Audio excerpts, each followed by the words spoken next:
खबर है बालाघाट से, जहां सीएम डॉक्टर मोहन यादव ने अधिकारियों की बैठक ली। नक्सल गतिविधियों को लेकर ये बैठक ली। नक्सल गतिविधियों को काबू में करने के निर्देश दिए गए। जीरो टॉलरेंस की नीति का पालन हो, ये कहना है सीएम का। और इसके साथ ही ये कहा गया कि मुखबिर तंत्र को बढ़ाया जाए। 36वीं बटालियन हॉक फोर्स को एक्टिव रहने को भी कहा गया है।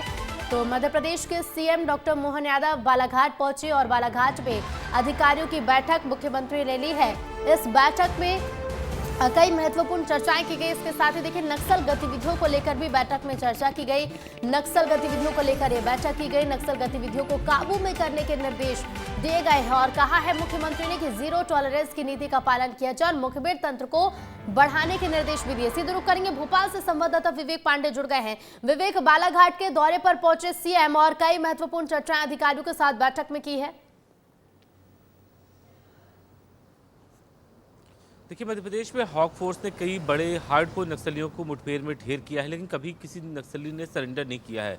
और सबसे महत्वपूर्ण बात है कि कल जब मुख्यमंत्री समीक्षा कर रहे थे तब उन्होंने ये पूछा था कि आखिर पुलिस का मुखबिर तंत्र कितना मजबूत है और आखिर छत्तीसगढ़ से और महाराष्ट्र से आने वाले नक्सली मध्य प्रदेश में कौन से बॉर्डर से क्रॉस करते हैं, कौन से जिले से खासतौर पर इंटर करते हैं। तो हॉक फोर्स ने ये बताया कि बालाघाट के आसपास कटंगी है और ये तमाम सारे क्षेत्र हैं जहाँ से नक्सली इंटर करते हैं और वहाँ पे पेट्रोलिंग और चौकसी बेहतर तरीके से रखी गई है। कुछ नेटवर्क बेहतर तरीके से मुखबिरों के स्थापित किए गए हैं और मुख्यमंत्री ने कहा कि जीरो टॉलरेंस की नीति के तहत इन पर एक्शन लिया जाए। हॉक फोर्स के साथ जब बैठक कर रहे थे मुख्यमंत्री, तो पिछले जो हार्डकोर नक्सली मारे गए थे उनके बारे में भी मुख्यमंत्री ने चर्चा की कि वो आखिर किस तरीके से इनकाउंटर रहा। और जो पिछले दिनों एक बात निकल के सामने आई कि कुछ कैजुअलिटी भी पुलिस के साथ हुई थी, कोई पुलिसकर्मी घायल भी हुआ था, तो उससे मुख्यमंत्री ने फ़ोन पे चर्चा की है। और मुख्यमंत्री ने साफ तौर पे कहा है कि मध्य प्रदेश में खास तौर पे बालाघाट, मंडला, डिंडोरी, यहाँ पे अगर नक्सल मूवमेंट पाया जाता है तो कड़ाई से एक्शन लिया जाए, यानी कि तमाम सारे जवानों को फ्री हैंड देने की बात